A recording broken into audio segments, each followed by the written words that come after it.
Hello guys, आपका फिर से स्वागत है मेरे किचन में। तो इंटरनेट पे डोलते डोलते मुझे एक आइडिया आया कि क्यों ना एक गेम में दिखाई गई डिश को हम रियल लाइफ में रिक्रिएट करें। End of course it will be miniature food.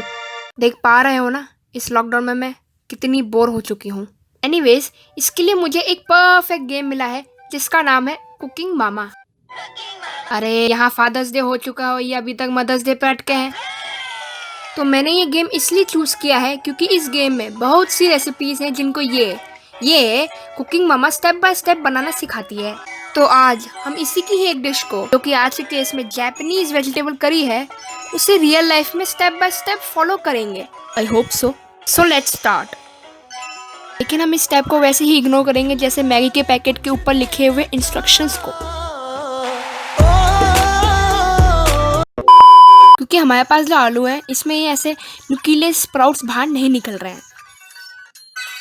तो फाइनली हम अपनी रेसिपी सेकंड स्टेप से चालू करेंगे, जो कि है सब्जियों को छीलना। अब मेरे पास यहाँ पे छोटा पीला नहीं था, इसलिए मेरे को यहाँ पे चाकू का यूज़ करना पड़ा, वो भी उंगलियाँ बचाते बचाते।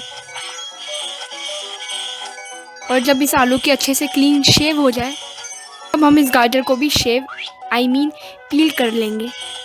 इस गेम का मुझे ये सबसे लीस्ट फेवरेट पार्ट लगता है, क्योंकि आप ये खच खच आवाज़ सुन पा रहे हो, ये काफ़ी अनोइंग है। अब नेक्स्ट स्टेप है इन सब्जियों को काटना। तो सबसे पहले हम इस आलू को हाफ में कट करेंगे, फिर इसके लंबे लंबे 3 स्लाइसेस करेंगे। अब इसे देखकर मुझे ऐसा लग रहा है कि यहाँ करी नहीं, फ्रेंच फ्राइज बन रहा है।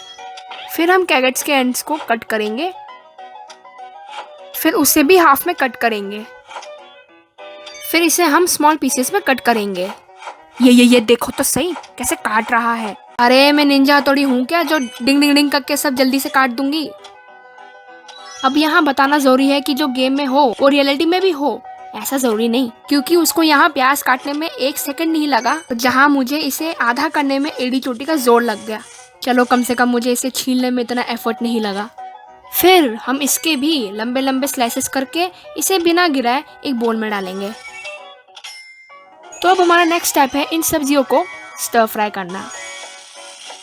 अब इस गेम में मुझे एक चीज समझ में नहीं आई कि ये ऊपर से प्याज क्या उड़ती हुई चिड़िया फेंकी गई है, मतलब कुछ भी। और ये है ना, फेयर कंपटीशन नहीं था, क्योंकि उनकी सब्जियों को पकने में कुछ चंद सेकंड्स लगे, जबकि मुझे इन्हें पकाने में कई मिनट लग गए। तो 15-20 मिनट बाद जब आपकी सारी सब्जियां फाइनली पक जाए, तो हम चलेंगे अपने नेक्स्ट स्टेप पे, जो कि है इन सबको बॉईल करना करी बनाने के लिए। तो इसमें हमने थोड़ा सा पानी, अपने फ्राइड वेजीज और टमाटो प्यूरी डाली है।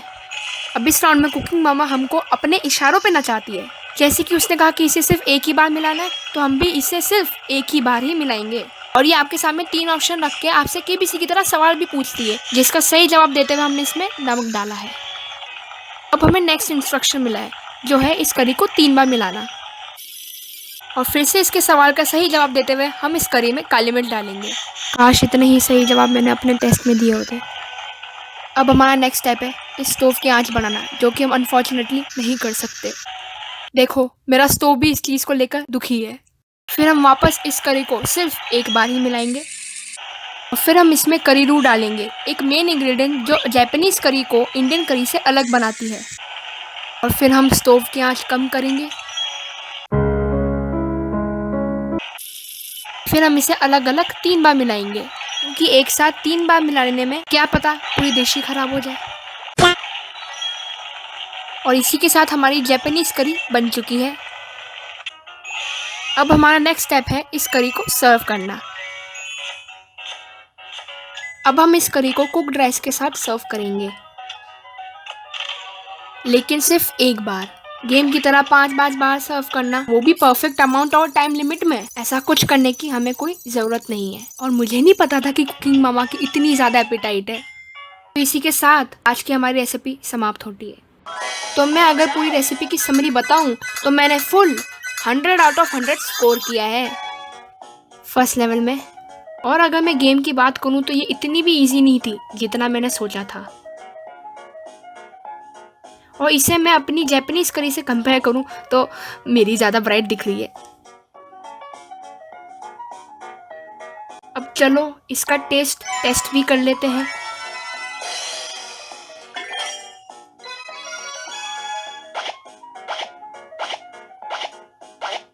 हम टेस्ट टेस्ट के नाम पे सिर्फ टेस्ट करेंगे, वैक्यूम क्लीनर बन के साफ नहीं।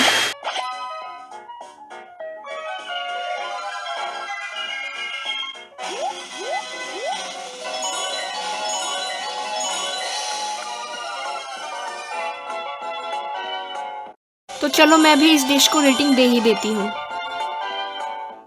हाँ, सिर्फ 2 ही, क्योंकि मुझे इसका टेक्सचर थोड़ा ज़्यादा ही थिक लगा। अब वो मेरी गलती है क्योंकि मैंने ही करी रू कुछ ज़्यादा ही डाल दिया था। ये करी मुझे थोड़ी ब्लैंड भी लगी। अब साफ साफ शब्दों में बोलूँ तो इस करी में तड़के की कमी थी। अब गेम से भी ज़्यादा क्या एक्सपेक्ट करोगे। 1 मिनट, ये क्या लिखा है? Try some mini cooking. अरे तो इतने सालों से मैं क्या बुर्ज खलीफा बना रही थी। एनीवेज, अगर आपको आज की वीडियो पसंद आई हो do like, share and subscribe. इसे इग्नोर मत करना। ऑल्सो मुझे नीचे कमेंट करके बताना कि मुझे ये सीरीज कंटिन्यू करनी चाहिए या फिर इसे बुरा सपना समझ के भूल जाना चाहिए। तो अब मैं चलती हूँ, मुझे मेरा प्राइस भी कलेक्ट करने जाना है। And until next video, bye.